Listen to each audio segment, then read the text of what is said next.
Hey, Bill, before we get into football, I'm curious about what it meant to you to have Jack and Michael with you, especially Jack, and how is Jack doing?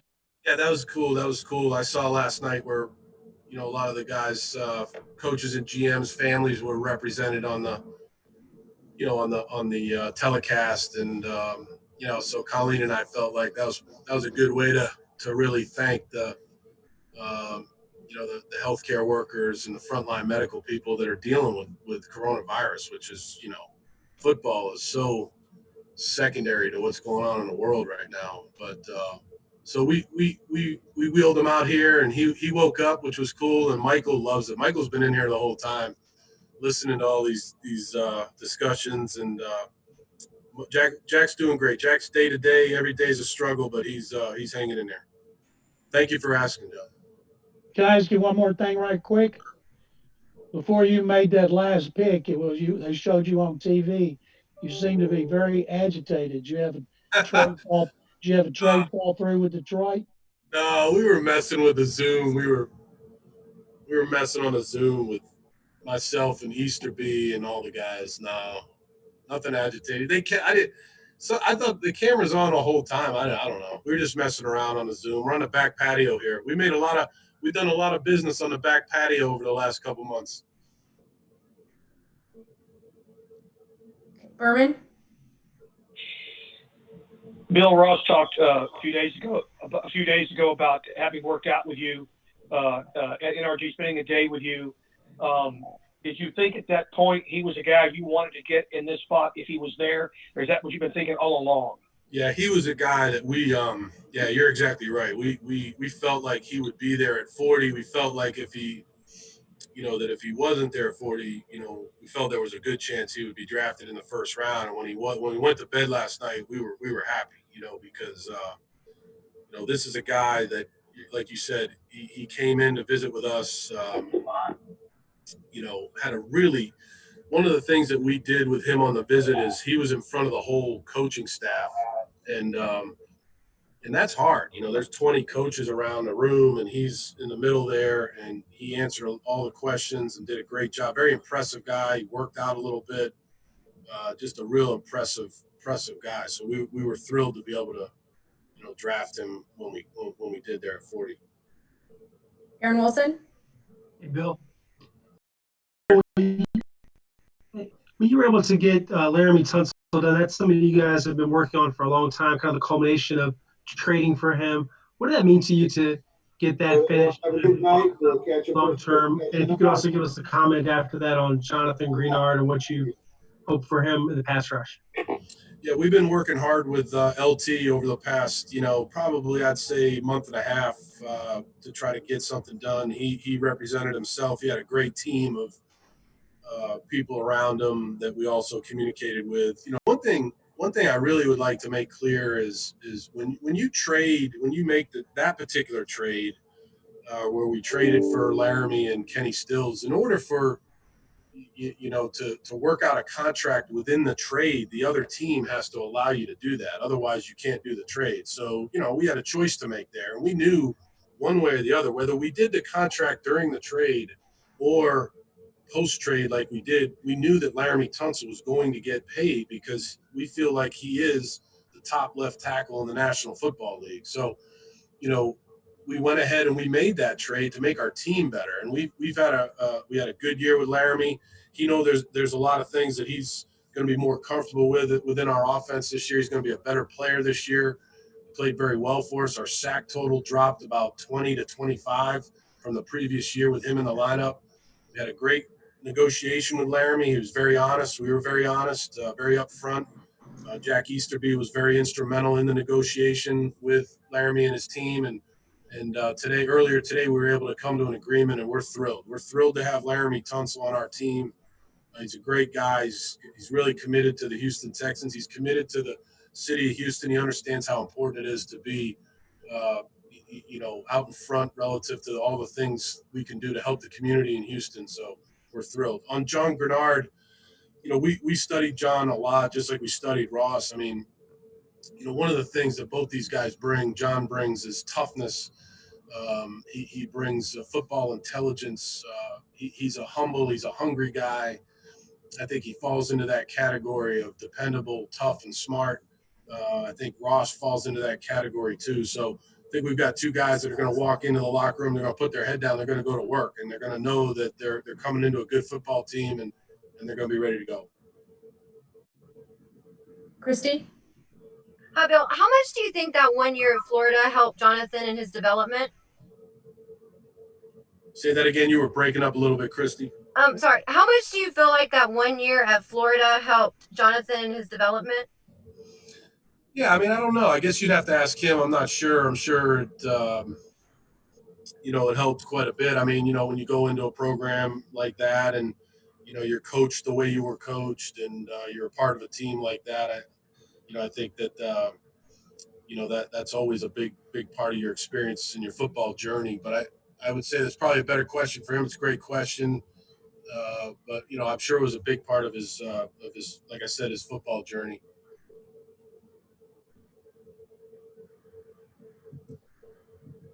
Aaron Reese? Bill, there was in the first round, there was quite a few tackles that went really early. And I think in the first 14 picks, and obviously you guys hadn't addressed it with the Laremy trade, that maybe would have been something you guys would have looked to move up or something like that. How much can you forecast that a year out maybe and see the price be really high to potentially have to get a tackle in this draft? So making a move for Laremy makes more sense instead. Yeah, I think it's very important to forecast to the best of your ability. That's where your scouting department really comes into play, and I think our scouts do a great job. I mean, Matt Bazergan and James Lipford, Rob Kissel, these guys, and all the guys underneath them, they work hard to not only scout, the NFL, the college game, but they also look into the future and kind of give us an idea a year out, 2 years out, what the draft might look like, what everything might look like. And so, I think when you look back at the moves that we made relative to that position, I think we've made the right moves. We were able to go out and secure a left tackle in Laremy Tunsil. We had him on a rookie contract. So this year was a good deal for the Houston Texans because we had a Pro Bowl left tackle playing on a rookie contract. We were able to come to an agreement with him today, which is a really good deal for the Houston Texans. And, if you look at the way the draft went, like you said, it would have been very difficult to draft a great left tackle in the first round where we may have been sitting. So, we feel good about where we're at, and I think that's a good observation, a good question that you have. And, we work hard to try to stay, ahead of the game on those things. Aaron Wilson? When you look at the draft, do you feel like there's still some help for the secondary that could be on your way? And your thoughts on Michael Thomas, adding him, a veteran that's good at special teams and also play ball on defense? Yeah, there is. We feel like we've done a decent job pre-draft of creating some depth on the roster in the secondary. When we signed Roby back, and we've got Conley and Lonnie and Keon Crossan, and then at the safety position, we've done a lot of work there. Obviously, with Justin Reed already there, but also adding Eric Murray and Jalen Watkins, and then you just talked about Michael Thomas. We were able to add Michael Thomas, which is really exciting for us. I think you're talking about a guy that has always been considered one of the top special teams players in the league. He's played very well. He has experience with Brad Seeley, Tracy Smith. Most recently with the Giants, he played for the Giants, done a good job. Great guy, Houston guy, lives in Houston, takes a lot of pride. He's really excited about being here. So I feel good about our secondary where we are right now, but certainly with the picks that we have left, I would anticipate having a chance to possibly add to that depth. Sarah? Bill, is signing Deshaun to a contract extension a priority before the start of the season? Look, I think anytime we can try to get something done with Deshaun would be great. But again, these things take time, Sarah. I don't want to get into all the details of it. I know there's a lot out there about where we are. We have a great relationship with Deshaun. We have a great relationship with his agent. Very good open lines of communication. Really haven't, really gotten into the details of anything right now. But obviously, we want Deshaun Watson to be a quarterback here for a long time. So we'll see how it all plays out. Pat?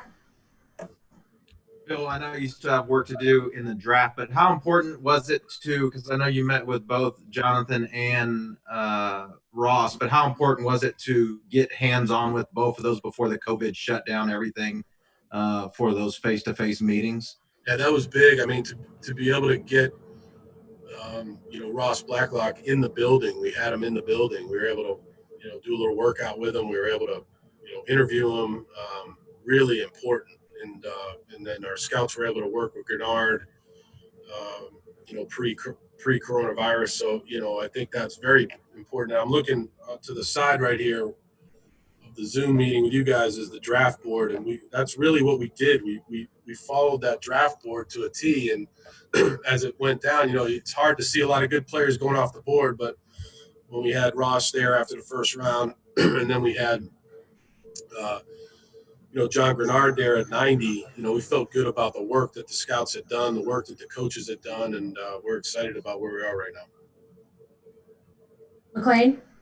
Bill, the last time we talked to you, you said it's a veteran type year because of the restrictions, because of the coronavirus.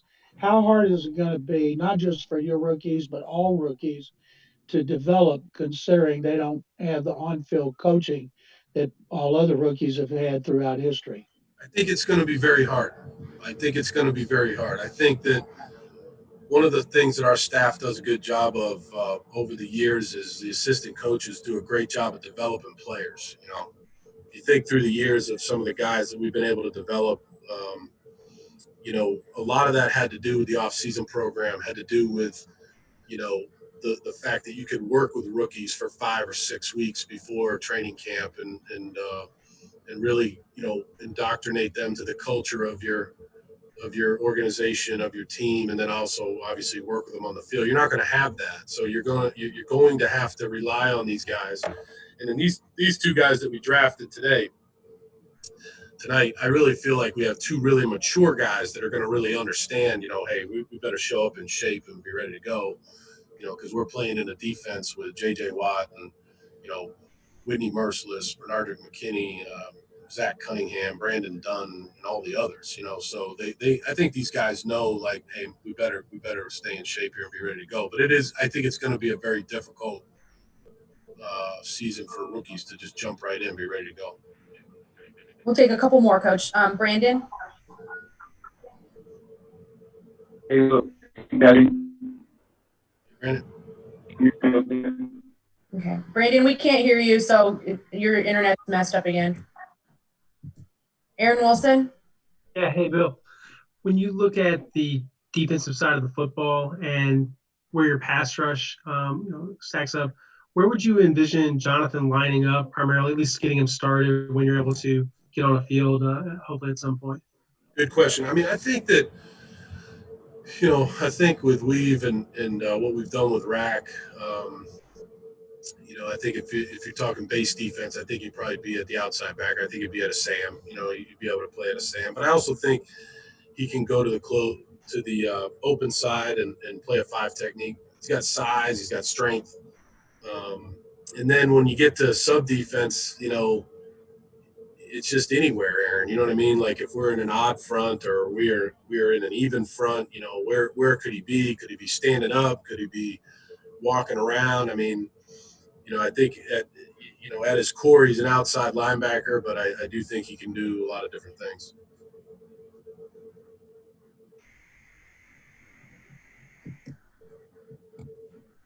All right, DB, you're up. Last one. Hey, Bill, it's early in the draft, obviously, but you add to your front 7. How do you think the defense got better after tonight? Yeah, I definitely think we've improved. I mean, we're pretty good on defense. I mean, we've got a lot of depth in the off season. We were able to, like I was saying the other day when I talked to you guys, we were able to sign a lot of our guys back, and then we were able to add some good, free agents. It's going to be a tough competition in training camp for a lot of these guys. They're going to show up. They're going to be ready. They're going to be excited. And then we had 2 guys tonight that we feel are going to add to that competition. So feel good about our defensive side of the ball. Feel really good about where we're at. And we got a few more picks here to go tomorrow, and we'll see how it goes. All right. Thank you so much. We'll talk to you tomorrow. Thank you.